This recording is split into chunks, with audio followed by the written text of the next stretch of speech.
católicas esta mañana, o protestantes, o no importa la religión que tengas, gracias a Dios, pero vas a encontrar en esta mañana que tú necesitas algo más que una religión. Necesitas el perdón de tus pecados y una conversión interior, una transformación para que puedas ser llamado hijo e hija del Dios Altísimo.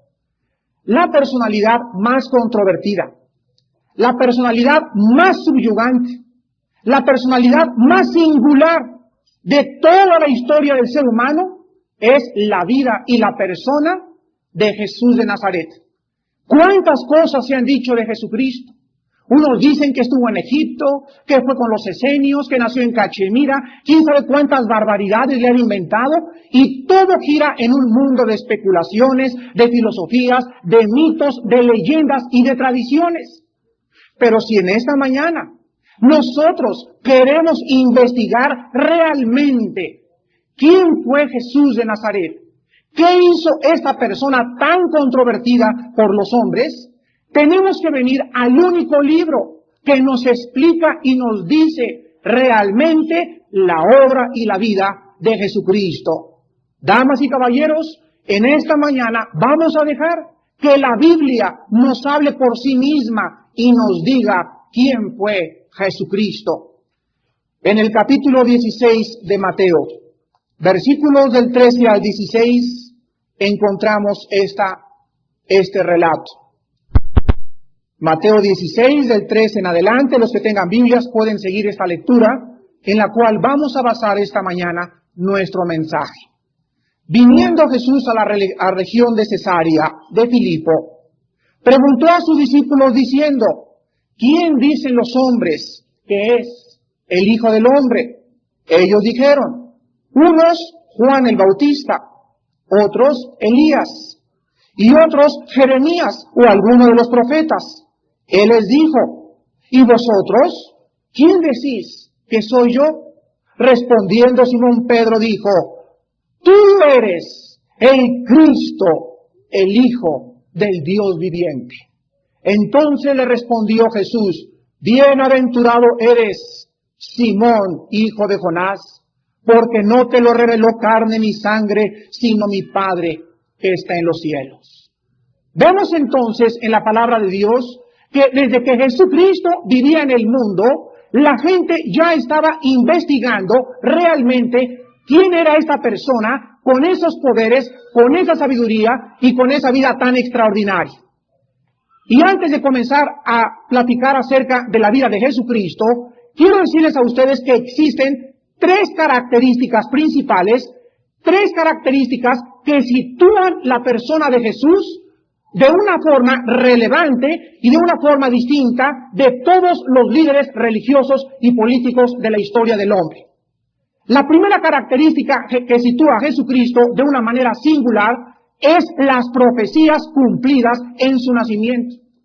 Cientos de años antes de que Jesús naciera, el profeta Miqueas, en el capítulo 5, versículo 2, escribió estas palabras, pero tú, Belén Éfrata, pequeña para estar entre las familias de Judá, de ti me saldrá el que será Señor en Israel, y sus salidas son desde el principio, desde los días de la eternidad. ¿Cuándo se profetizó que iban a ser Buda, o Mahoma, o Hare Krishna? Y así encontramos con cientos de años de anterioridad que la Biblia profetizó su nacimiento, el lugar donde iba a nacer, la madre que iba a tener, una virgen. Iba a profetizar también sus sufrimientos, su muerte, su crucifixión, su resurrección, su segunda venida. Y por si fuera poco, damas y caballeros, la Biblia nos dice que el mundo en que estamos viviendo posiblemente sea la generación que contemple la segunda venida del Hijo de Dios a juzgar a este mundo.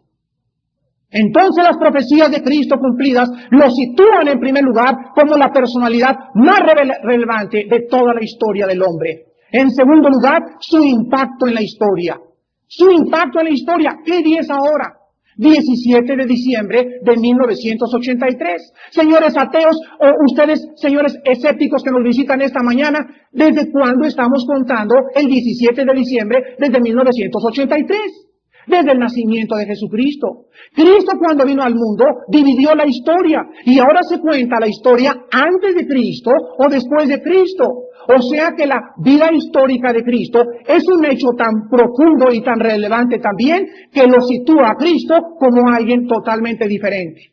No solamente Cristo dividió la historia, sino que es la única persona en toda la historia de la cual se celebra su nacimiento, que es la Navidad.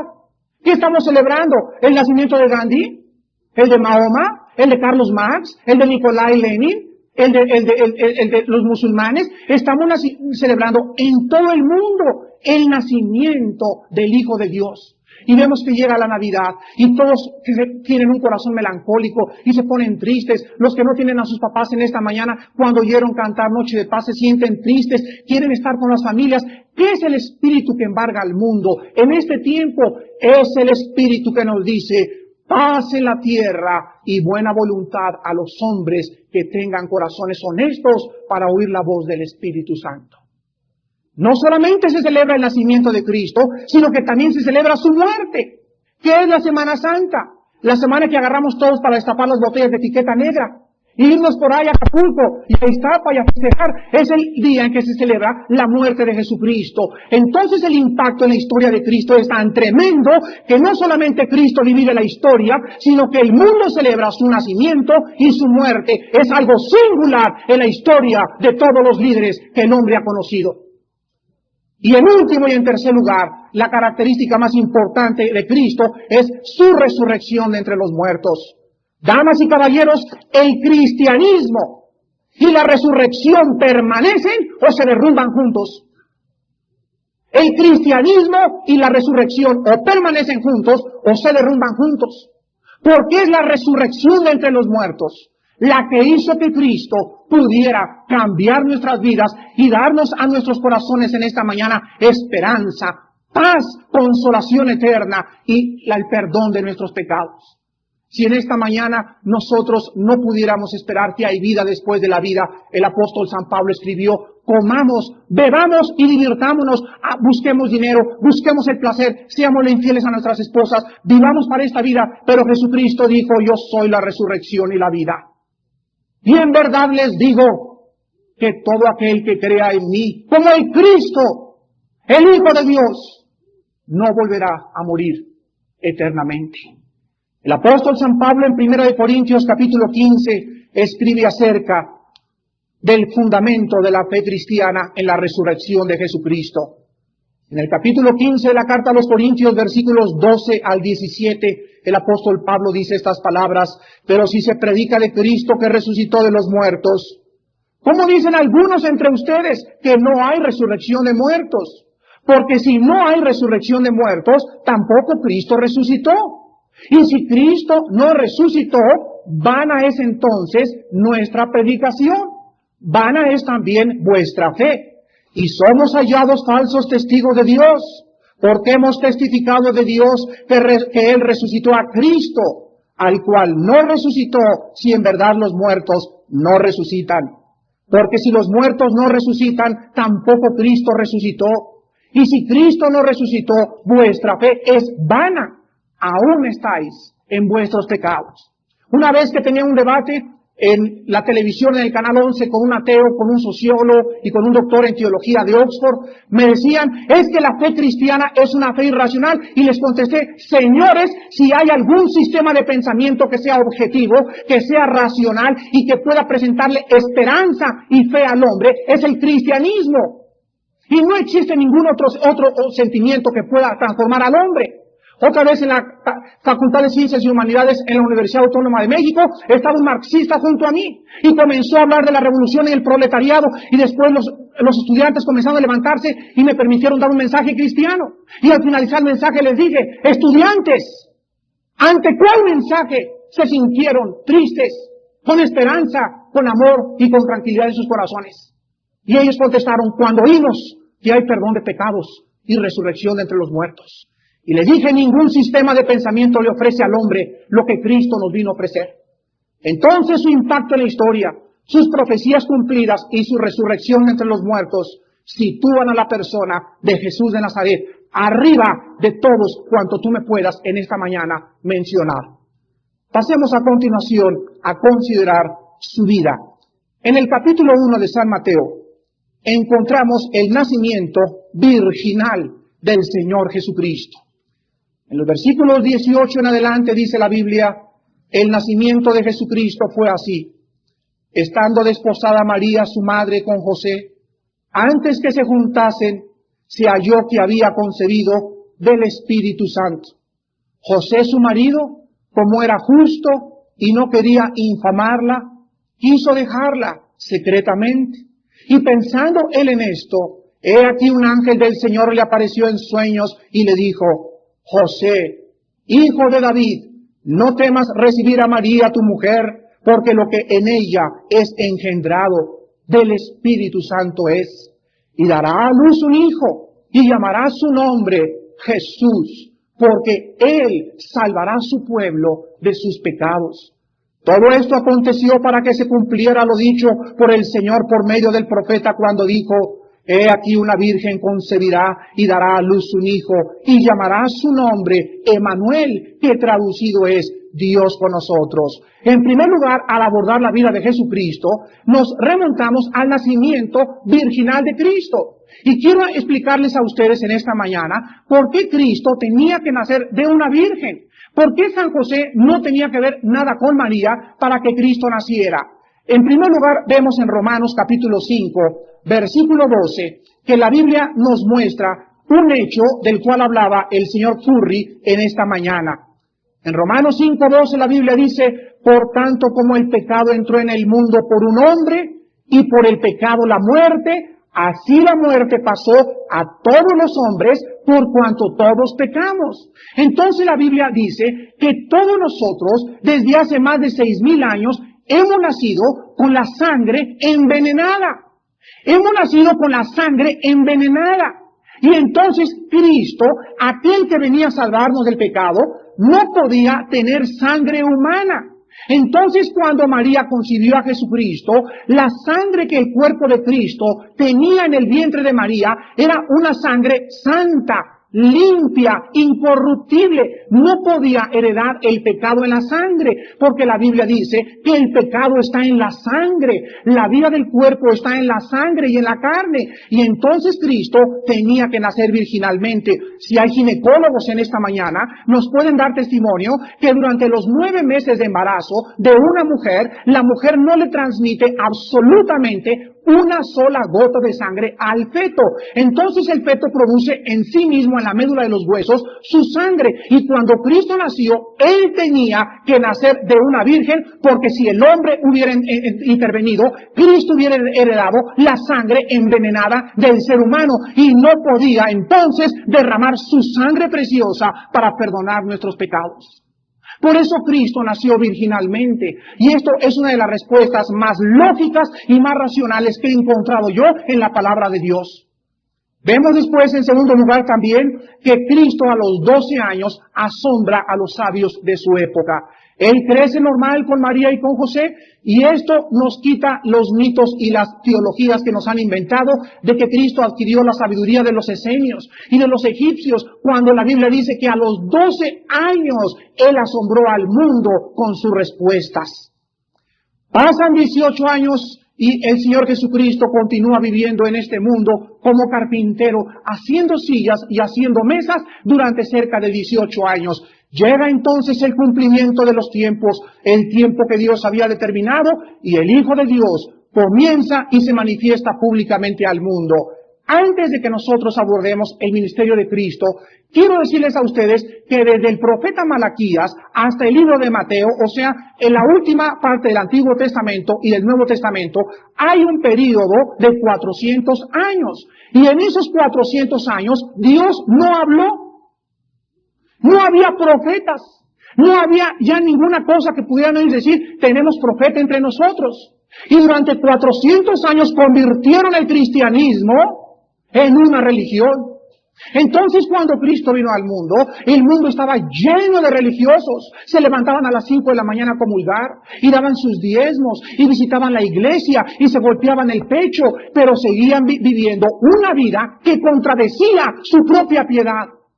Entonces Dios envía a alguien a preparar la venida del Mesías. Entonces Dios levanta a un hombre vestido con piel de camello, con un cinturón alrededor de su cintura y comiendo miel y langostas, y el nombre de este predicador se llamaba Juan el Bautista. Y el mensaje de Juan el Bautista, antes que Cristo entrara al ministerio público, era: arrepiéntanse, arrepiéntanse, arrepiéntanse. Hagan frutos de arrepentimiento, enderecen la senda del Señor, porque aquí viene Él, el Cordero de Dios, que quita el pecado del mundo. Entonces la gente comenzó a abordar a Juan el Bautista y a oír el mensaje de arrepentimiento, y llegaron los fariseos, y entonces Juan el Bautista les dijo: generación de víboras, hagan frutos de arrepentimiento. ¿De qué te sirve tener la foto del Papa junto a tu cama? ¿De qué te sirve comulgar todos los días? ¿De qué te sirve hacer las buenas obras que haces? Mira tu vida, llena de pecado, robando en tu trabajo, adulterando, siéndole infiel a tu esposa. Haz frutos de arrepentimiento, porque no quiero sacrificios ni religiones. Quiero una nueva vida, una conversión que te haga una nueva persona delante de mis ojos. Este fue el mensaje que Juan el Bautista comenzó a predicar antes de que Cristo entrara al ministerio. Entonces, en el río Jordán, cuando Cristo tenía 30 años, se encamina al río, y aquí estaba Juan bautizando para arrepentimiento de pecados. Pero cuando Jesucristo se bautizó, sucedieron 3 cosas sobrenaturales. El cielo se abre, se oye una voz desde arriba, y baja el Espíritu Santo en forma de paloma y se posa sobre Jesucristo. Y la voz que se oye en el cielo es: este es mi Hijo bien amado, en el cual tengo toda mi complacencia. A él oíd. Damas y caballeros, esta voz no se oyó sobre Buda, ni sobre Mahatma Gandhi, ni sobre Krishna, ni sobre ningún otro líder. Se oyó sobre la vida de Jesús de Nazaret. Este es, dice el Dios de la Biblia, el Padre de Abraham, del Dios de Isaac y de Jacob. Nos dice: Él es el instrumento que yo he escogido para que todos conozcan y sepan qué es la verdad, la vida y el camino. Después de su bautizo, el Señor Jesucristo se dedica a emprender su ministerio. Y en primer lugar, Cristo comienza a escoger a 12 hombres. Antes de escoger a los 12 hombres, toda una noche la pasa orando. Entonces escoge a 12 hombres para que le acompañen, para que cenen con Él, para que coman con Él, para que duerman con Él, porque Cristo quería reproducir su vida, estamparla en esos 12 hombres, porque solamente tenía 3 años. Y entonces estos hombres comenzaron a darse cuenta que este hombre era algo singular y era algo subyugante, y comenzaron a quedar pasmados de lo que aprendieron con Cristo. Aprendieron, por ejemplo, que una vez estaba Cristo con sus discípulos en el mar de Galilea, y entonces estaban en la barca y vienen los vientos y azotan la barca y se llena de agua la barca y se zarandea y estaban a punto de naufragar. Y en eso el Señor Jesucristo, con una tranquilidad y con una paz sobrenatural, se encontraba dormido en la proa del barco. Llegan los discípulos corriendo: Señor, Señor, que no te das cuenta que perecemos. Entonces Cristo, dueño de sí mismo, con esa personalidad que reflejaba una paz y un control de todas las situaciones, se levanta y le dice al viento: calla, y le dice al mar: estate quieto. Y la Biblia dice que se hace grande bonanza. Los discípulos comienzan a voltear y a decir: ¿quién es este que hasta los vientos y el mar obedecen? Cristo continúa manifestando su poder sobrenatural, echando espíritus inmundos y demonios. Los demonios, cosa maravillosa, le reconocen y le dicen: tú eres el Santo, el Hijo de Dios. ¿Qué tienes contra nosotros? ¿Has venido para destruirnos? Damas y caballeros, qué interesante es que los demonios reconocieron primero la venida del Hijo del Hombre antes que los hombres reconocieran que Él era el Mesías. Cristo no quería que nadie supiera que era el Mesías. ¿Y saben por qué no quería Cristo que lo conociera?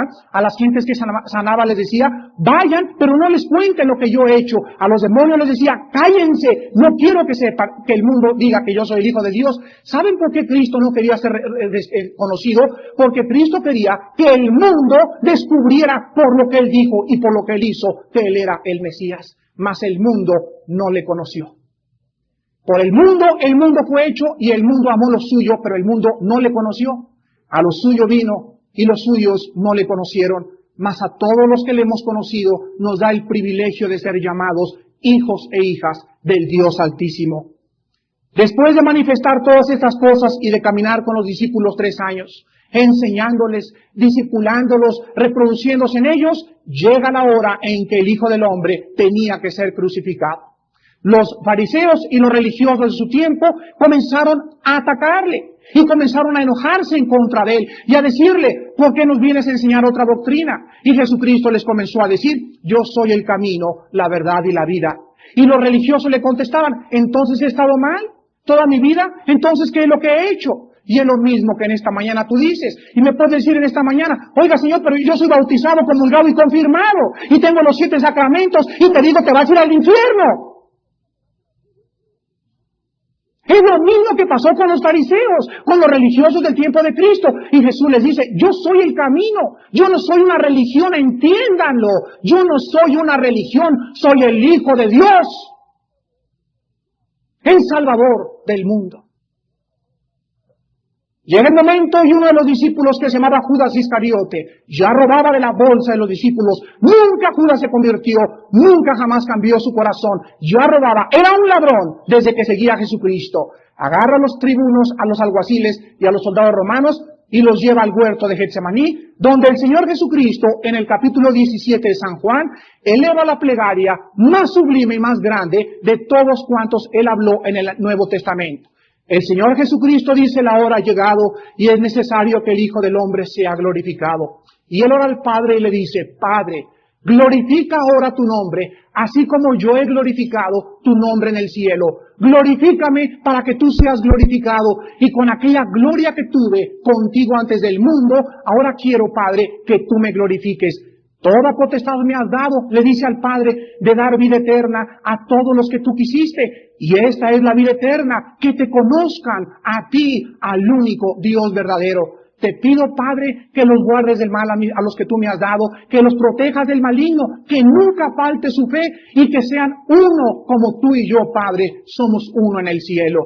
Entonces en eso se retira unos tiros de piedra de los discípulos y se hinca, y dice la Biblia que en el huerto de Getsemaní el Señor Jesucristo, sabiendo que la hora iba a llegar, inclina su rostro y grandes gotas de sangre comienzan a caer de su rostro, y estando en agonía orando le decía, Padre, si es posible, no hay otra manera de salvarnos, ¿por qué no mandaste a Gabrielito o a Miguel, o por qué no les dices que se portan bien? Pero Cristo sabía, damas y caballeros, que no había otra forma de salvarnos. Si es posible que hay otra forma, y entonces Cristo dijo, mas no se haga mi voluntad, sino tu voluntad. ¿Qué era lo que producía esa agonía en Jesucristo? El saber que en unos instantes Él no le tenía miedo a los clavos, Él no le tenía miedo a los chicotazos y a las espinas que le pusieron en la cabeza. Él tenía miedo de ser separado del Padre en la cruz, al poner nuestros pecados en su cuerpo. Y cuando el Padre le deja morir solo, era lo que Cristo agonizaba, el ser separado por segundos de la gloria y la santidad del Padre. Y damas y caballeros, ¿ustedes qué dicen? Cualquier religión es buena. Entonces yo les pregunto en esta mañana, y apelo a su honestidad, entonces ¿de qué sirve que murió Cristo? Si cualquier religión es buena y por las religiones nos vamos a salvar, y cualquier camino, o como dicen las personas, mira, pórtate bien, es que todos vamos al mismo Dios. La pregunta es, ¿cuál Dios? No es el Dios de Abraham, de Isaac y de Jacob. No es el Dios de la Biblia. Es tu Dios, es el que tú te has fabricado. Antier me dijo un señor, saliendo de los estudios de televisión, oye Armando, es que yo siempre he tenido a Cristo. Y la pregunta fue, ¿a cuál Cristo? Él dijo que vendrían muchos Cristos. Me dice, pues el único Cristo. Le dije, no, el Cristo de la Biblia, el Hijo de Dios, Él dice, si me amáis, guardad mis mandamientos. Y la pregunta que le hice a este joven fue, ¿tú guardas los mandamientos de Cristo? Bueno, es que fíjate que tengo otra religión. Entonces le dije, entonces no es el Cristo de la Biblia el que tienes en tu corazón. Es un impostor y un usurpador de Cristo. Y ese es el problema con la humanidad. Compórtense bien, hagan buenas obras, pero la Biblia dice, hay un solo camino entre Dios y el hombre, Cristo, y no hay otro nombre dado bajo el cielo a los hombres en que podamos ser salvos más que en el unigénito Hijo de Dios. No hay santos, no hay vírgenes, no hay obispos, no hay cardenales. Es Cristo el único mediador entre Dios y los hombres. Por una ofrenda nos hizo perfectos. Los sacerdotes día tras día ministran ofrendas que no pueden quitar el pecado. Mas el Hijo del Hombre, habiéndose ofrecido una vez y para siempre, hizo perfectos con su sangre preciosa a los santificados. Entonces vemos que le agarran y le arrestan y le llevan entonces a la cruz del Calvario. Vemos a Jesucristo con un control perfecto enfrente de sus enemigos. Pilato voltea y dice, no hay un mal en este hombre. Los demás personas le ven, no se defiende. Y Herodes le dice, ¿por qué no me contestas? ¿Y saben ustedes por qué Cristo no le contestó una sola palabra a Herodes? Porque Herodes ya se le había pasado la hora. Ya había oído a Juan el Bautista y no se arrepintió. Entonces Cristo dijo, si les hablara, no me creerían. Y si yo les preguntara, no me contestarían. En verdad les digo que de hoy en adelante veréis sentado al Hijo del Hombre a la diestra del Padre. Fue todo lo que Cristo dijo en su juicio. Entonces llega el momento en que Pilato se despierta y la mujer despierta a Pilato y le dice, hoy anoche tuve un sueño tremendo, una pesadilla, soñé que ese hombre era justo. Entonces Pilato se pone nervioso y dice, Pilato, es posible que sea real el sueño de mi esposa, voy a tratar de libertarle. Entonces llega Pilato y le pone en un lado y pone a un asesino, porque en los tiempos de la Pascua, de la mansedumbre, de la santidad, hecho más sublime que los cielos, el mundo pedía al asesino y que mataran al justo. Y esta es la situación del ser humano en el siglo XX. En esta mañana tú prefieres tus pecados, prefieres tus homicidios, tus robos, tus fornicaciones, tus adulterios, y con esa vida le estás diciendo a Dios las mismas palabras, crucifícale, crucifícale, crucifícale. Entonces el pueblo, dice la Biblia, que prevalece la voz del pueblo, y Pilato se lava las manos en una actitud de un hombre indiferente y les entrega a Jesucristo. Y Pilato es el abuelito o el bisabuelito de todos los que en esta mañana dicen, a mí no me importa si Jesucristo es o no es, yo quiero seguir con mi vida, yo quiero seguir con mi religión, yo quiero seguir con mi filosofía. ¡Hijo de Pilato! Indiferente. Ese es el peor pecado que hay, la indiferencia. Tú tienes que tomar partido en esta mañana. Y tienes que decidirte con todo tu corazón. Él es o él no es el Hijo de Dios, pero no seas neutral ante Jesús de Nazaret. Le llevan y le ponen entonces en el pretorio y le azotan con látigos de 4 colas que tenían plomo en las puntas. Le desgarran al jalar el chicote, le desgarran todo absolutamente la piel, los tendones le salen a flote con la espalda ensangrentada. Llegan y le ponen un manto de púrpura al rey Herodes y le ponen una corona de espinas y le dicen, profetízanos si tú eres el Hijo de Dios. Mas él calló y enmudeció su boca, no dijo una sola palabra. Como un cordero en medio de sus enemigos, enmudeció y no abrió su boca. Él herido fue por nuestras rebeliones, molido por nuestros pecados, el castigo de nuestra paz fue sobre él, y por lo que él sufrió, ahora Dios tiene una base legal para perdonarnos de todo pecado. Le ponen una cruz y le hacen caminar 1,5 kilómetros aproximadamente al monte Gólgota. Él llega al monte Gólgota y le quitan el manto de púrpura. Ya la sangre se le había coagulado y al arrancar el manto de púrpura le arrancan la mitad de la piel de la espalda. Y con esa piel ensangrentada la acuestan en una cruz y le ponen una mano a la derecha y la otra a la izquierda y le ponen clavos en cada mano. Y él seguía callado. Y le ponen clavos en los pies y entonces en eso lo levantan entre el cielo y la tierra y al caer la cruz en el hoyo se desgarra, viene el desgarramiento muscular de su cuerpo y Cristo seguía sin hablar. Y cuando ya estaba colgado después de 3 horas, bajo el sol, la lluvia, la inanición y la insolación, él grita desde la cruz del Calvario, Padre, perdónalos. Porque no saben lo que están haciendo. ¿Has oído tú alguna vez que alguna persona pudiera caracterizarse que en medio de su muerte y sus sufrimientos pudiera salir palabras de perdón de su corazón? ¿Cuál es tu líder? ¿Cuál es tu ídolo en este mundo? ¿Hay alguien más grande que Jesús de Nazaret? Y siendo la hora tercera del día, dice la Biblia, el sol se oscurece, el templo se rasga de arriba hacia abajo, dándonos a entender el Espíritu Santo con esto, de que ahora no había ya nadie que nos pudiera introducir al lugar santísimo. Dice el capítulo 10 de los Hebreos, teniendo libertad ahora de entrar al lugar santísimo por el camino nuevo y vivo que Dios nos abrió a través del velo. Esto es de su carne. En el Antiguo Testamento estaba el tabernáculo y el sacerdote entraba una vez al año a ofrecer pecados, el sacrificio por los pecados, y nadie podía entrar al tabernáculo. Pero ahora Cristo, cuando se rasgó el velo, nos daba a entender el Espíritu Santo que el hombre ya no necesitaba mediadores. Ya no tengo que ir con un hombre a confesarme.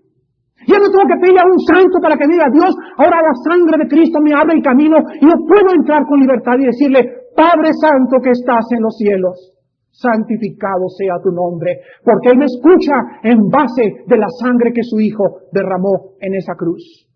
Le cuelgan entre el cielo y la tierra y llega la hora en que Dios pone el pecado sobre nosotros y Cristo, al ser separado del Padre, grita, Dios mío, ¿por qué me has desamparado? En ese instante algo misterioso sucede. El Padre se aleja del Hijo y el Hijo muere, solo, abandonado por sus discípulos, por su familia, por los que le seguían y por el mismo Padre, y todo lo hizo porque de tal manera te amó que se entregó por ti mismo, para que si tú en esta mañana crees en Él, no te pierdas, mas tengas la vida eterna.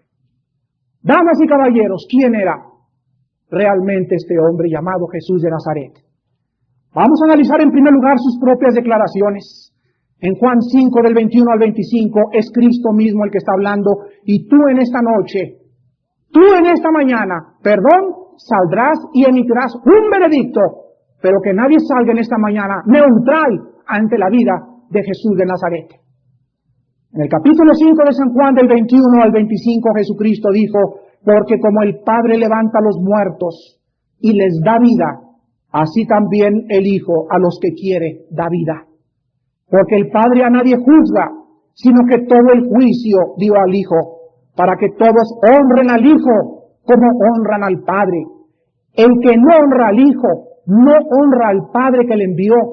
De cierto os digo, el que oye mi palabra y cree al que me envió, tiene vida eterna, y no vendrá a condenación, mas ha pasado de muerte a vida.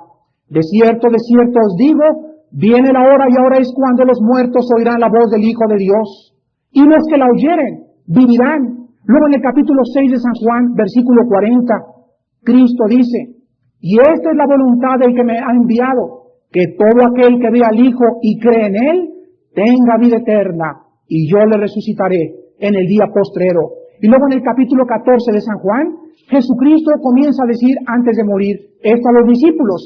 Y este fue el pasaje que me convirtió a mí. Este fue el pasaje que por primera vez me hizo considerar la vida de Cristo. Escuchen el capítulo 14 de San Juan lo que Él dijo. No se turbe vuestro corazón. Creéis en Dios, creed también en mí. En la casa de mi Padre muchas moradas hay. Si así no fuera, yo os lo hubiera dicho. Voy pues a preparar lugar para ustedes. Y si me fuere y os preparare lugar, vendré otra vez. Y os tomaré a mí mismo, para que donde yo estoy, vosotros también estéis. Y sabéis a dónde voy, y sabéis el camino. Le dijo Tomás, Señor, no sabemos a dónde vas. ¿Cómo pues podemos saber el camino? Jesús le dijo, yo soy el camino, y la verdad, y la vida. Nadie viene al Padre, sino por mí. Si me conocieran, también a mi Padre conocerían. Y desde ahora le conocen, y le has visto. Y entonces Cristo les dice, tanto tiempo hace que estoy con ustedes y no me han conocido. El que me ha visto a mí, ha visto al Padre. Cuando yo leí esto, damas y caballeros, hace 8 o 9 años que me convertí, por primera vez, mi mente filosófica, teológica y psicológica me hizo llegar a la siguiente conclusión. Cuando yo leí que Cristo dijo que Él era Dios, y que el que estaba viendo a Cristo estaba viendo a Dios, Él era o un mentiroso, un loco, un psicópata, un farsante, o yo tenía que caer de rodillas y llamarle mi Señor y mi Dios. Él no nos dejó una tercera alternativa. No me vengas con que fue un gran moralista, uno de los grandes iniciados, un gran maestro religioso, porque él dijo que él era Dios. Entonces, ¿es o no es? Y tú en esta mañana lo vas a decidir en tu corazón, con honestidad, con sinceridad, ahora que el Espíritu Santo te ha preparado. Tú en esta mañana dirás, ¿quién es el Hijo de Dios? Ahora veamos lo que la Biblia dice acerca de quién es Cristo.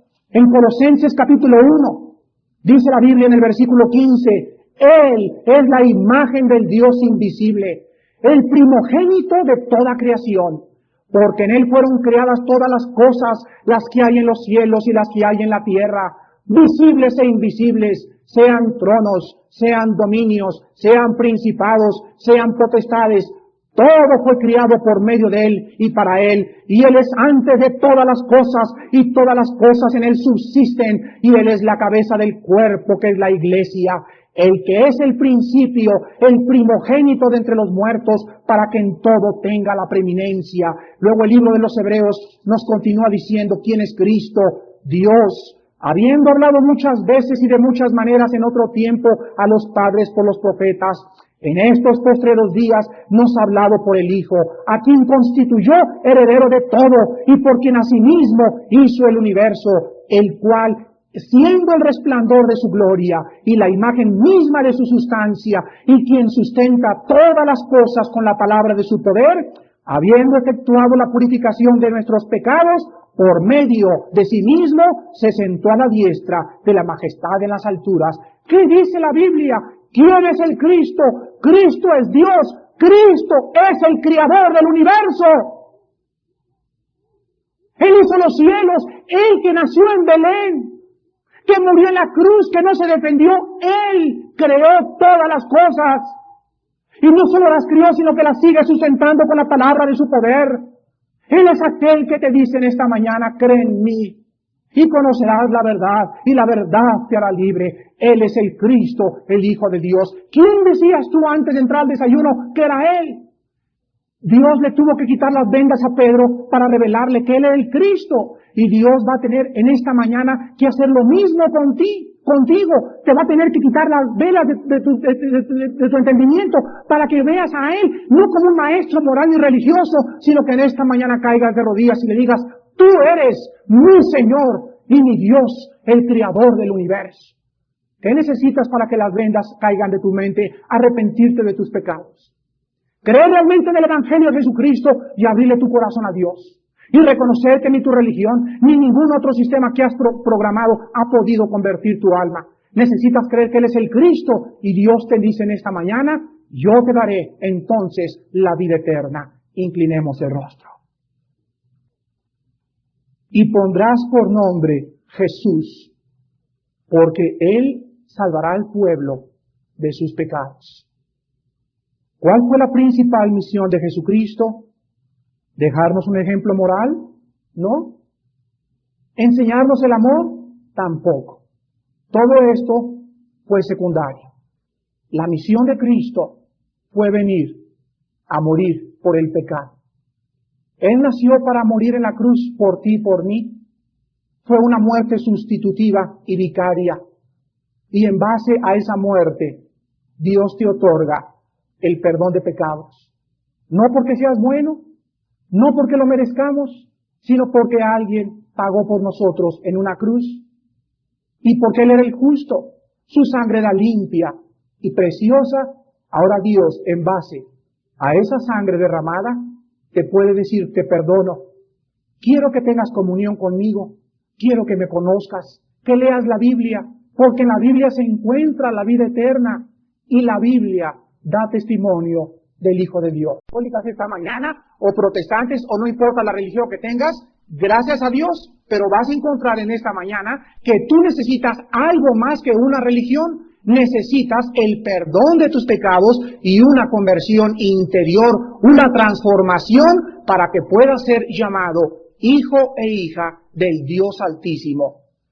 La personalidad más controvertida, la personalidad más subyugante, la personalidad más singular de toda la historia del ser humano es la vida y la persona de Jesús de Nazaret.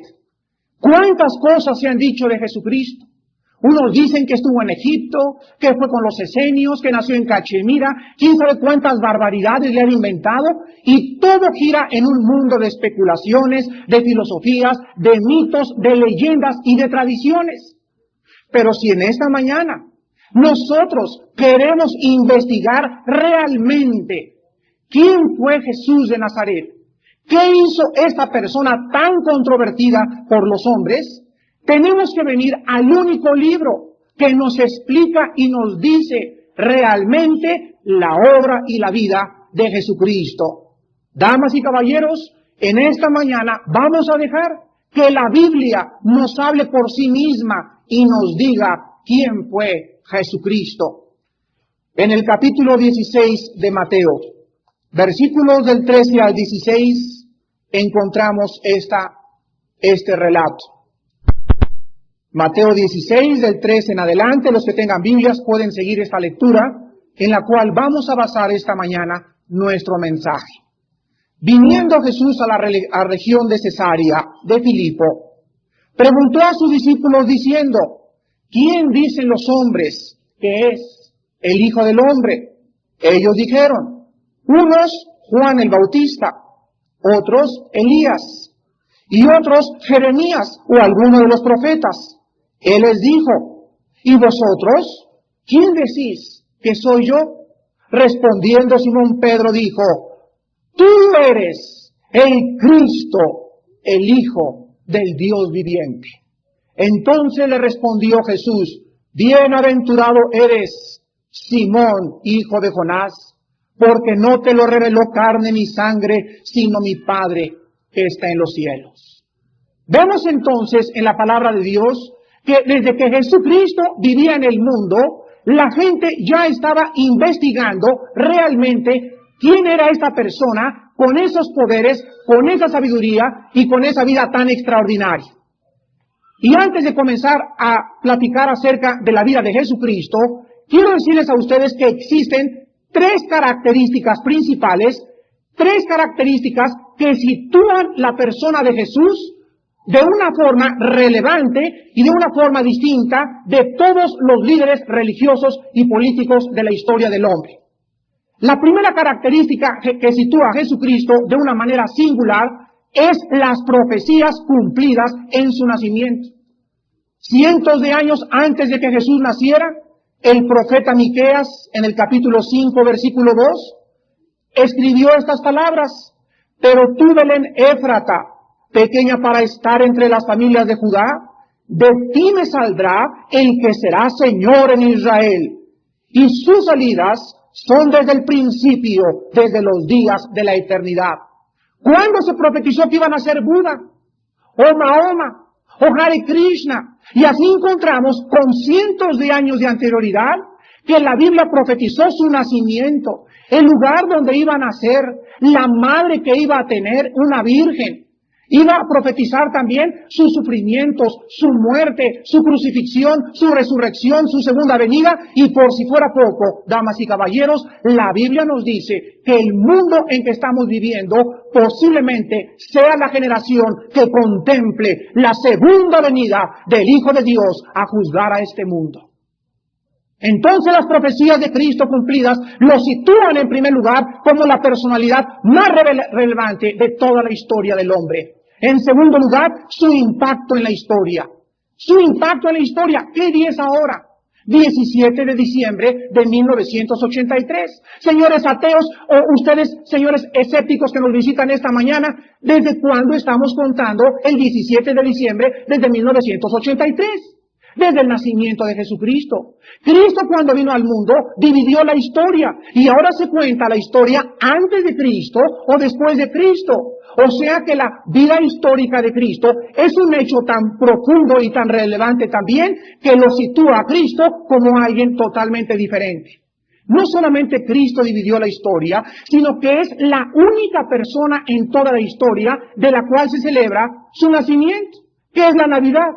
¿Qué estamos celebrando? ¿El nacimiento de Gandhi?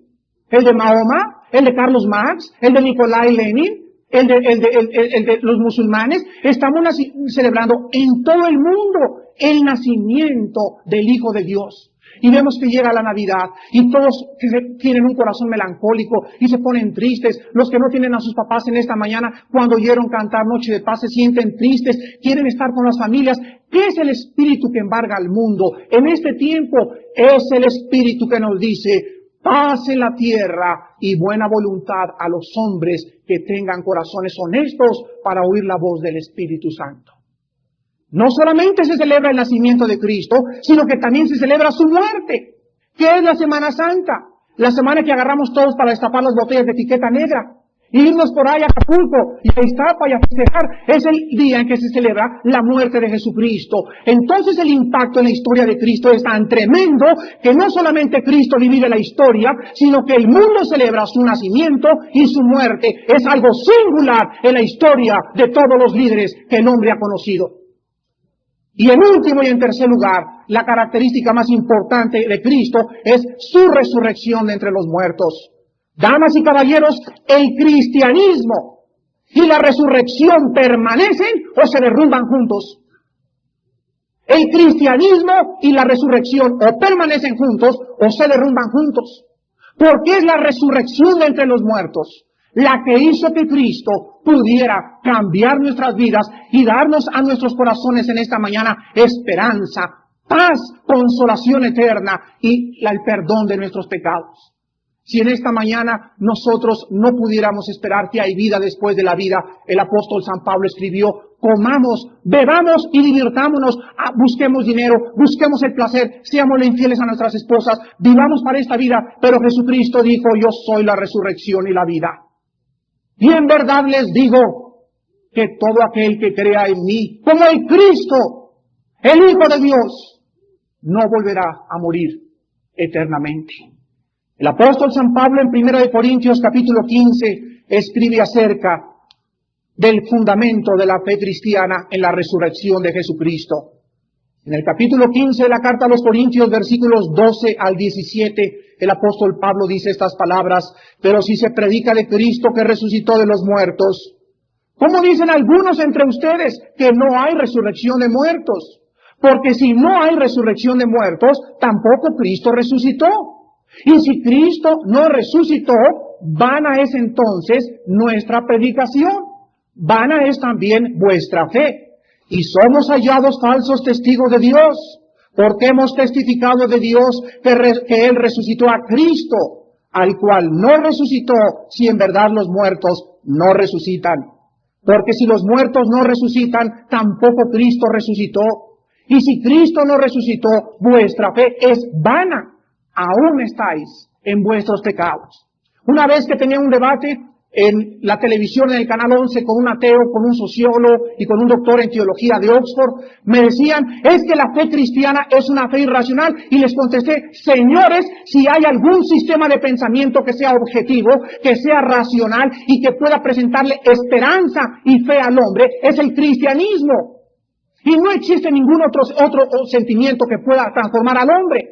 Otra vez en la Facultad de Ciencias y Humanidades en la Universidad Autónoma de México estaba un marxista junto a mí y comenzó a hablar de la revolución y el proletariado, y después los estudiantes comenzaron a levantarse y me permitieron dar un mensaje cristiano.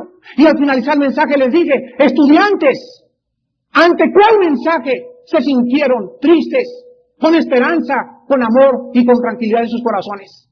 Y ellos contestaron: cuando oímos que hay perdón de pecados y resurrección de entre los muertos. Y les dije: ningún sistema de pensamiento le ofrece al hombre lo que Cristo nos vino a ofrecer. Entonces su impacto en la historia, sus profecías cumplidas y su resurrección entre los muertos sitúan a la persona de Jesús de Nazaret arriba de todos cuanto tú me puedas en esta mañana mencionar.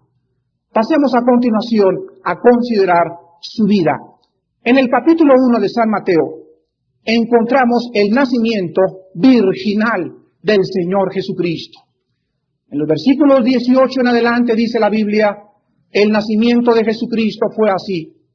Estando desposada María, su madre, con José, antes que se juntasen, se halló que había concebido del Espíritu Santo. José, su marido, como era justo y no quería infamarla, quiso dejarla secretamente. Y pensando él en esto, he aquí un ángel del Señor le apareció en sueños y le dijo: José, hijo de David, no temas recibir a María tu mujer, porque lo que en ella es engendrado del Espíritu Santo es. Y dará a luz un hijo, y llamará su nombre Jesús, porque él salvará a su pueblo de sus pecados. Todo esto aconteció para que se cumpliera lo dicho por el Señor por medio del profeta cuando dijo: He aquí una virgen concebirá y dará a luz un hijo, y llamará su nombre Emmanuel, que traducido es Dios con nosotros. En primer lugar, al abordar la vida de Jesucristo, nos remontamos al nacimiento virginal de Cristo. Y quiero explicarles a ustedes en esta mañana por qué Cristo tenía que nacer de una virgen. ¿Por qué San José no tenía que ver nada con María para que Cristo naciera? En primer lugar, vemos en Romanos capítulo 5, versículo 12, que la Biblia nos muestra un hecho del cual hablaba el señor Furry en esta mañana. En Romanos 5, 12 la Biblia dice: por tanto como el pecado entró en el mundo por un hombre, y por el pecado la muerte, así la muerte pasó a todos los hombres por cuanto todos pecamos. Entonces la Biblia dice que todos nosotros, desde hace más de 6,000 años, hemos nacido con la sangre envenenada. Hemos nacido con la sangre envenenada. Y entonces Cristo, aquel que venía a salvarnos del pecado, no podía tener sangre humana.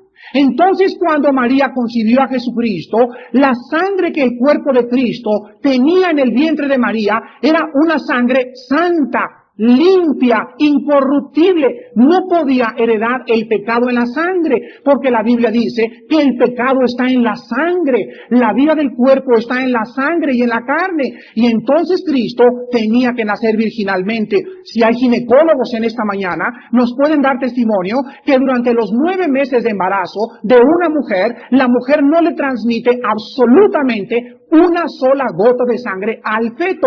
Entonces el feto produce en sí mismo, en la médula de los huesos, su sangre. Y cuando Cristo nació, él tenía que nacer de una virgen, porque si el hombre hubiera intervenido, Cristo hubiera heredado la sangre envenenada del ser humano, y no podía entonces derramar su sangre preciosa para perdonar nuestros pecados. Por eso Cristo nació virginalmente. Y esto es una de las respuestas más lógicas y más racionales que he encontrado yo en la palabra de Dios. Vemos después, en segundo lugar, también que Cristo a los 12 años asombra a los sabios de su época. Él crece normal con María y con José, y esto nos quita los mitos y las teologías que nos han inventado de que Cristo adquirió la sabiduría de los esenios y de los egipcios, cuando la Biblia dice que a los 12 años Él asombró al mundo con sus respuestas. Pasan 18 años y el Señor Jesucristo continúa viviendo en este mundo como carpintero, haciendo sillas y haciendo mesas durante cerca de 18 años. Llega entonces el cumplimiento de los tiempos, el tiempo que Dios había determinado, y el Hijo de Dios comienza y se manifiesta públicamente al mundo. Antes de que nosotros abordemos el ministerio de Cristo, quiero decirles a ustedes que desde el profeta Malaquías hasta el libro de Mateo, o sea, en la última parte del Antiguo Testamento y del Nuevo Testamento, hay un período de 400 años. Y en esos 400 años, Dios no habló. No había profetas. No había ya ninguna cosa que pudieran ellos decir: tenemos profeta entre nosotros. Y durante 400 años convirtieron el cristianismo en una religión. Entonces, cuando Cristo vino al mundo, el mundo estaba lleno de religiosos. Se levantaban a las 5 de la mañana a comulgar, y daban sus diezmos, y visitaban la iglesia, y se golpeaban el pecho, pero seguían viviendo una vida que contradecía su propia piedad.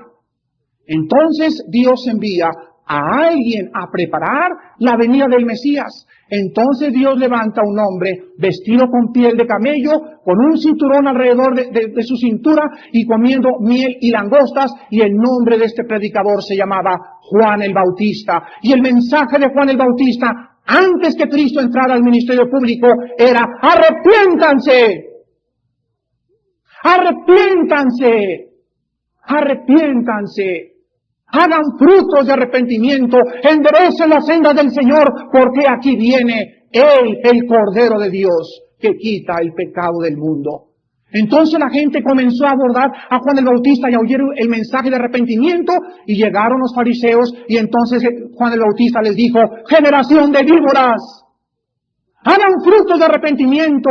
¿De qué te sirve tener la foto del Papa junto a tu cama? ¿De qué te sirve comulgar todos los días? ¿De qué te sirve hacer las buenas obras que haces? Mira tu vida, llena de pecado, robando en tu trabajo, adulterando, siéndole infiel a tu esposa. Haz frutos de arrepentimiento, porque no quiero sacrificios ni religiones. Quiero una nueva vida, una conversión que te haga una nueva persona delante de mis ojos. Este fue el mensaje que Juan el Bautista comenzó a predicar antes de que Cristo entrara al ministerio. Entonces, en el río Jordán, cuando Cristo tenía 30 años, se encamina al río, y aquí estaba Juan bautizando para arrepentimiento de pecados. Pero cuando Jesucristo se bautizó, sucedieron 3 cosas sobrenaturales. El cielo se abre, se oye una voz desde arriba, y baja el Espíritu Santo en forma de paloma y se posa sobre Jesucristo. Y la voz que se oye en el cielo es: este es mi Hijo bien amado, en el cual tengo toda mi complacencia. A él oíd. Damas y caballeros, esta voz no se oyó sobre Buda, ni sobre Mahatma Gandhi, ni sobre Krishna, ni sobre ningún otro líder. Se oyó sobre la vida de Jesús de Nazaret. Este es, dice el Dios de la Biblia, el Padre de Abraham, del Dios de Isaac y de Jacob. Nos dice: Él es el instrumento que yo he escogido para que todos conozcan y sepan qué es la verdad, la vida y el camino.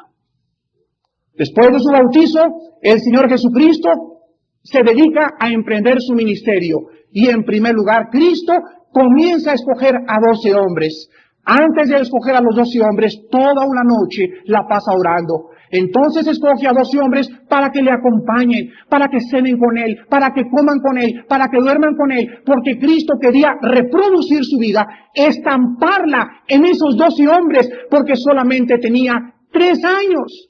Y entonces estos hombres comenzaron a darse cuenta que este hombre era algo singular y era algo subyugante, y comenzaron a quedar pasmados de lo que aprendieron con Cristo.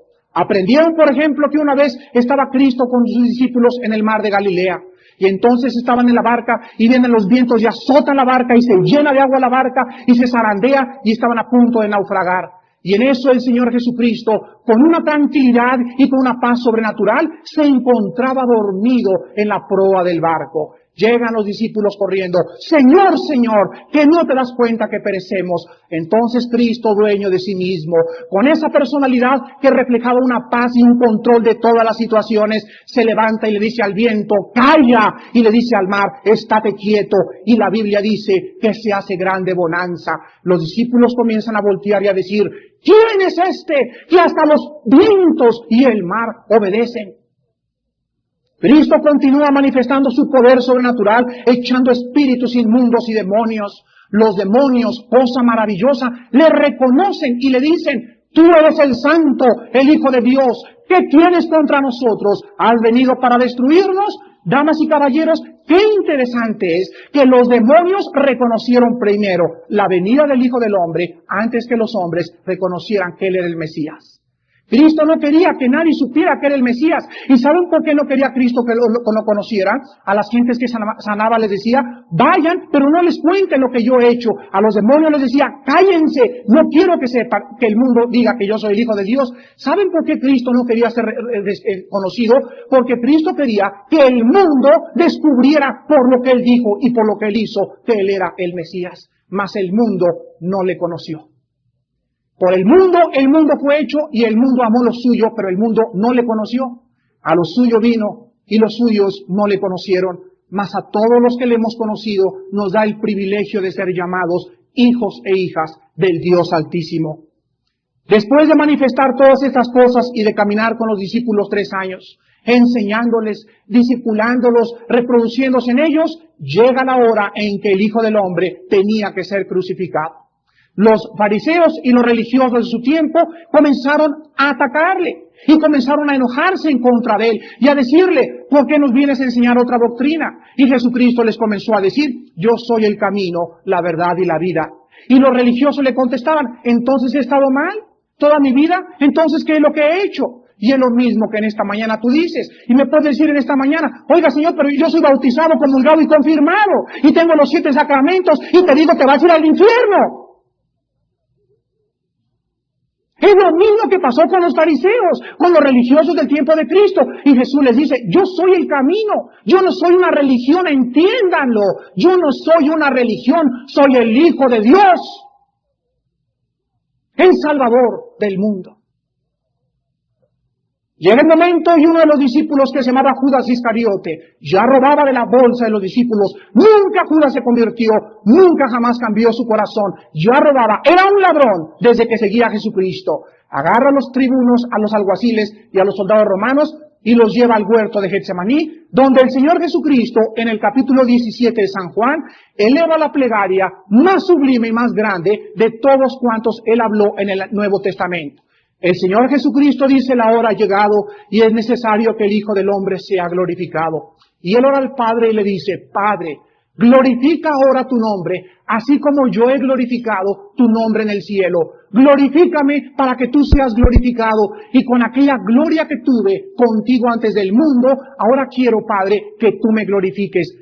Toda potestad me has dado, le dice al Padre, de dar vida eterna a todos los que tú quisiste. Y esta es la vida eterna, que te conozcan a ti, al único Dios verdadero. Te pido, Padre, que los guardes del mal a los que tú me has dado, que los protejas del maligno, que nunca falte su fe y que sean uno como tú y yo, Padre, somos uno en el cielo. Entonces en eso se retira unos tiros de piedra de los discípulos y se hinca, y dice la Biblia que en el huerto de Getsemaní el Señor Jesucristo, sabiendo que la hora iba a llegar, inclina su rostro y grandes gotas de sangre comienzan a caer de su rostro, y estando en agonía orando le decía, Padre, si es posible, no hay otra manera de salvarnos, ¿por qué no mandaste a Gabrielito o a Miguel, o por qué no les dices que se portan bien? Pero Cristo sabía, damas y caballeros, que no había otra forma de salvarnos. Si es posible que hay otra forma, y entonces Cristo dijo, mas no se haga mi voluntad, sino tu voluntad. ¿Qué era lo que producía esa agonía en Jesucristo? El saber que en unos instantes Él no le tenía miedo a los clavos, Él no le tenía miedo a los chicotazos y a las espinas que le pusieron en la cabeza. Él tenía miedo de ser separado del Padre en la cruz, al poner nuestros pecados en su cuerpo. Y cuando el Padre le deja morir solo, era lo que Cristo agonizaba, en ser separado por segundos de la gloria y la santidad del Padre. Y damas y caballeros, ¿ustedes qué dicen? Cualquier religión es buena. Entonces yo les pregunto en esta mañana, y apelo a su honestidad, entonces ¿de qué sirve que murió Cristo? Si cualquier religión es buena y por las religiones nos vamos a salvar, y cualquier camino, o como dicen las personas, mira, pórtate bien, es que todos vamos al mismo Dios. La pregunta es, ¿cuál Dios? No es el Dios de Abraham, de Isaac y de Jacob. No es el Dios de la Biblia. Es tu Dios, es el que tú te has fabricado. Antier me dijo un señor, saliendo de los estudios de televisión, oye Armando, es que yo siempre he tenido a Cristo. Y la pregunta fue, ¿a cuál Cristo? Él dijo que vendrían muchos Cristos. Me dice, pues el único Cristo. Le dije, no, el Cristo de la Biblia, el Hijo de Dios, Él dice, si me amáis, guardad mis mandamientos. Y la pregunta que le hice a este joven fue, ¿tú guardas los mandamientos de Cristo? Bueno, es que fíjate que tengo otra religión. Entonces le dije, entonces no es el Cristo de la Biblia el que tienes en tu corazón. Es un impostor y un usurpador de Cristo. Y es el problema con la humanidad. Pórtense bien, hagan buenas obras, pero la Biblia dice, hay un solo camino entre Dios y el hombre, Cristo, y no hay otro nombre dado bajo el cielo a los hombres en que podamos ser salvos más que en el unigénito Hijo de Dios. No hay santos, no hay vírgenes, no hay obispos, no hay cardenales, es Cristo el único mediador entre Dios y los hombres. Por una ofrenda nos hizo perfectos. Los sacerdotes día tras día ministran ofrendas que no pueden quitar el pecado, mas el Hijo del Hombre, habiéndose ofrecido una vez y para siempre, hizo perfectos con su sangre preciosa a los santificados. Entonces vemos que le agarran y le arrestan y le llevan entonces a la cruz del Calvario. Vemos a Jesucristo con un control perfecto enfrente de sus enemigos. Pilato voltea y dice, no hay un mal en este hombre. Los demás personas le ven, no se defiende. Y Herodes le dice, ¿por qué no me contestas? Y ¿saben ustedes por qué Cristo no le contestó una sola palabra a Herodes? Porque Herodes ya se le había pasado la hora. Ya había oído a Juan el Bautista y no se arrepintió. Entonces Cristo dijo, si les hablara, no me creerían. Y si yo les preguntara, no me contestarían. En verdad les digo que de hoy en adelante veréis sentado al Hijo del Hombre a la diestra del Padre. Fue todo lo que Cristo dijo en su juicio. Entonces llega el momento en que Pilato se despierta y la mujer despierta a Pilato y le dice, hoy anoche tuve un sueño tremendo, una pesadilla, soñé que ese hombre era justo. Entonces Pilato se pone nervioso y dice, Pilato, es posible que sea real el sueño de mi esposa, voy a tratar de libertarle. Entonces llega Pilato y le pone en un lado y pone a un asesino, porque en los tiempos de la Pascua, de la mansedumbre, de la santidad, hecho más sublime que los cielos, el mundo pedía al asesino y que mataran al justo. Y esta es la situación del ser humano en el siglo XX. En esta mañana tú prefieres tus pecados, prefieres tus homicidios, tus robos, tus fornicaciones, tus adulterios, y con esa vida le estás diciendo a Dios las mismas palabras, crucifícale, crucifícale, crucifícale. Entonces el pueblo, dice la Biblia, que prevalece la voz del pueblo, y Pilato se lava las manos en una actitud de un hombre indiferente y les entrega a Jesucristo. Y Pilato es el abuelito o el bisabuelito de todos los que en esta mañana dicen, a mí no me importa si Jesucristo es o no es. Yo quiero seguir con mi vida, yo quiero seguir con mi religión, yo quiero seguir con mi filosofía. ¡Hijo de Pilato! ¡Indiferente! Es el peor pecado que hay, la indiferencia. Tú tienes que tomar partido en esta mañana. Y tienes que decidirte con todo tu corazón. Él es o él no es el Hijo de Dios, pero no seas neutral ante Jesús de Nazaret. Le llevan y le ponen entonces en el pretorio y le azotan con látigos de 4 colas que tenían plomo en las puntas. Le desgarran al jalar el chicote, le desgarran todo absolutamente la piel, los tendones le salen a flote con la espalda ensangrentada. Llegan y le ponen un manto de púrpura al rey Herodes y le ponen una corona de espinas y le dicen, profetízanos si tú eres el Hijo de Dios. Mas él cayó y enmudeció su boca, no dijo una sola palabra.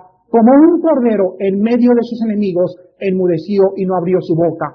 Él herido fue por nuestras rebeliones, molido por nuestros pecados, el castigo de nuestra paz fue sobre él, y por lo que él sufrió, ahora Dios tiene una base legal para perdonarnos de todo pecado. Le ponen una cruz y le hacen caminar 1,5 kilómetros aproximadamente al monte Gólgota. Él llega al monte Gólgota y le quitan el manto de púrpura. Ya la sangre se le había coagulado y al arrancar el manto de púrpura le arrancan la mitad de la piel de la espalda. Y con esa piel ensangrentada la acuestan en una cruz y le ponen una mano a la derecha y la otra a la izquierda y le ponen clavos en cada mano. Y él seguía callado. Y le ponen clavos en los pies y entonces en eso lo levantan entre el cielo y la tierra y al caer la cruz en el hoyo se desgarra, viene el desgarramiento muscular de su cuerpo y Cristo seguía sin hablar. Y cuando ya estaba colgado después de 3 horas, bajo el sol, la lluvia, la inanición y la insolación, él grita desde la cruz del Calvario, Padre, perdónalos. Porque no saben lo que están haciendo. ¿Has oído tú alguna vez que alguna persona pudiera caracterizarse que en medio de su muerte y sus sufrimientos pudiera salir palabras de perdón de su corazón? ¿Cuál es tu líder? ¿Cuál es tu ídolo en este mundo? ¿Hay alguien más grande que Jesús de Nazaret?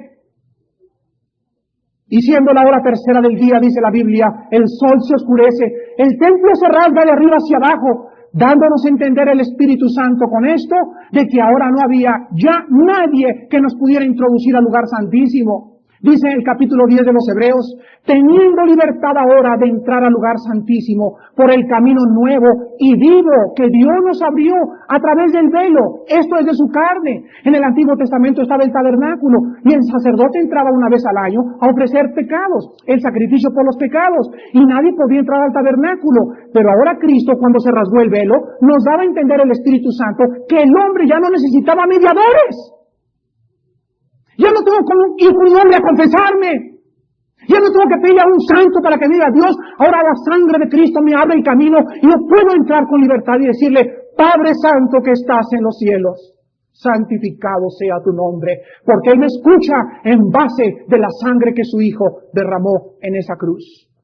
Le cuelgan entre el cielo y la tierra y llega la hora en que Dios pone el pecado sobre nosotros y Cristo al ser separado del Padre grita, Dios mío, ¿por qué me has desamparado? En ese instante algo misterioso sucede. El Padre se aleja del Hijo y el Hijo muere, solo abandonado por sus discípulos, por su familia, por los que le seguían y por el mismo Padre, y todo lo hizo porque de tal manera te amó que se entregó por ti mismo para que si tú en esta mañana crees en Él, no te pierdas, mas tengas la vida eterna. Damas y caballeros, ¿quién era realmente este hombre llamado Jesús de Nazaret? Vamos a analizar en primer lugar sus propias declaraciones. En Juan 5, del 21 al 25, es Cristo mismo el que está hablando, y tú en esta noche, tú en esta mañana, saldrás y emitirás un veredicto, pero que nadie salga en esta mañana neutral ante la vida de Jesús de Nazaret. En el capítulo 5 de San Juan, del 21 al 25, Jesucristo dijo, porque como el Padre levanta a los muertos y les da vida, así también el Hijo a los que quiere da vida. Porque el Padre a nadie juzga, sino que todo el juicio dio al Hijo, para que todos honren al Hijo como honran al Padre. El que no honra al Hijo, no honra al Padre que le envió.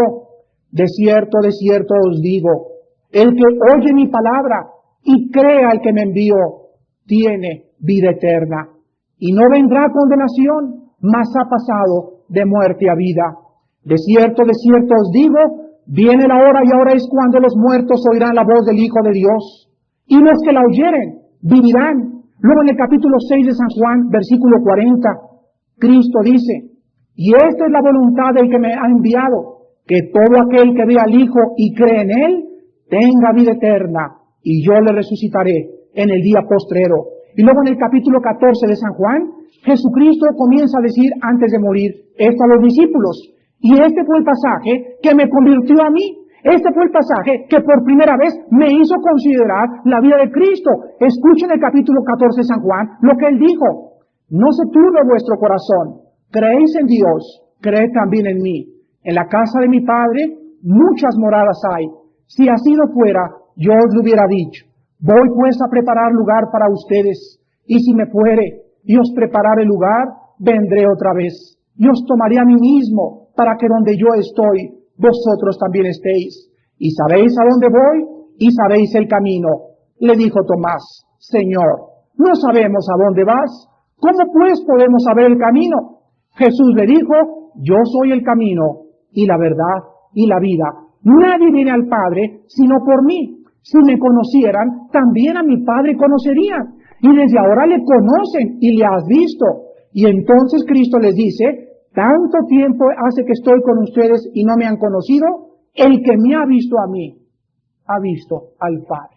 Cuando yo leí esto, damas y caballeros, hace 8 o 9 años que me convertí, por primera vez, mi mente filosófica, teológica y psicológica me hizo llegar a la siguiente conclusión. Cuando yo leí que Cristo dijo que Él era Dios, y que el que estaba viendo a Cristo estaba viendo a Dios, Él era o un mentiroso, un loco, un psicópata, un farsante, o yo tenía que caer de rodillas y llamarle mi Señor y mi Dios. Él no nos dejó una tercera alternativa. No me vengas con que fue un gran moralista, uno de los grandes iniciados, un gran maestro religioso, porque Él dijo que Él era Dios. Entonces es o no es. Y tú en esta mañana lo vas a decidir en tu corazón, con honestidad, con sinceridad, ahora que el Espíritu Santo te ha preparado. Tú en esta mañana dirás, ¿quién es el Hijo de Dios? Ahora veamos lo que la Biblia dice acerca de quién es Cristo. En Colosenses capítulo 1, dice la Biblia en el versículo 15, Él es la imagen del Dios invisible, el primogénito de toda creación. Porque en Él fueron creadas todas las cosas, las que hay en los cielos y las que hay en la tierra, visibles e invisibles, sean tronos, sean dominios, sean principados, sean potestades. Todo fue creado por medio de Él y para Él. Y Él es antes de todas las cosas, y todas las cosas en Él subsisten. Y Él es la cabeza del cuerpo, que es la iglesia. el que es el principio, el primogénito de entre los muertos, para que en todo tenga la preeminencia. Luego el libro de los Hebreos nos continúa diciendo quién es Cristo. Dios, habiendo hablado muchas veces y de muchas maneras en otro tiempo a los padres por los profetas, en estos postreros días nos ha hablado por el Hijo, a quien constituyó heredero de todo y por quien asimismo hizo el universo, el cual, siendo el resplandor de su gloria y la imagen misma de su sustancia, y quien sustenta todas las cosas con la palabra de su poder, habiendo efectuado la purificación de nuestros pecados, por medio de sí mismo se sentó a la diestra de la majestad en las alturas. ¿Qué dice la Biblia? ¿Quién es el Cristo? Cristo es Dios. Cristo es el creador del universo. Él hizo los cielos. Él que nació en Belén, que murió en la cruz, que no se defendió. Él creó todas las cosas. Y no solo las crió, sino que las sigue sustentando con la palabra de su poder. Él es aquel que te dice en esta mañana, cree en mí y conocerás la verdad, y la verdad te hará libre. Él es el Cristo, el Hijo de Dios. ¿Quién decías tú antes de entrar al desayuno que era Él? Dios le tuvo que quitar las vendas a Pedro para revelarle que Él es el Cristo. Y Dios va a tener en esta mañana que hacer lo mismo contigo. Te va a tener que quitar las velas de tu entendimiento para que veas a Él, no como un maestro moral y religioso, sino que en esta mañana caigas de rodillas y le digas, tú eres mi Señor y mi Dios, el Creador del universo. ¿Qué necesitas para que las vendas caigan de tu mente? Arrepentirte de tus pecados. Creer realmente en el Evangelio de Jesucristo y abrirle tu corazón a Dios. Y reconocer que ni tu religión, ni ningún otro sistema que has programado ha podido convertir tu alma. Necesitas creer que Él es el Cristo y Dios te dice en esta mañana, yo te daré entonces la vida eterna. Inclinemos el rostro. Y pondrás por nombre Jesús, porque Él salvará al pueblo de sus pecados. ¿Cuál fue la principal misión de Jesucristo? ¿Dejarnos un ejemplo moral? ¿No? ¿Enseñarnos el amor? Tampoco. Todo esto fue secundario. La misión de Cristo fue venir a morir por el pecado. Él nació para morir en la cruz por ti y por mí. Fue una muerte sustitutiva y vicaria. Y en base a esa muerte, Dios te otorga el perdón de pecados. No porque seas bueno, no porque lo merezcamos, sino porque alguien pagó por nosotros en una cruz. Y porque Él era el justo, su sangre era limpia y preciosa. Ahora Dios, en base a esa sangre derramada, te puede decir, te perdono. Quiero que tengas comunión conmigo. Quiero que me conozcas, que leas la Biblia, porque en la Biblia se encuentra la vida eterna y la Biblia da testimonio del Hijo de Dios.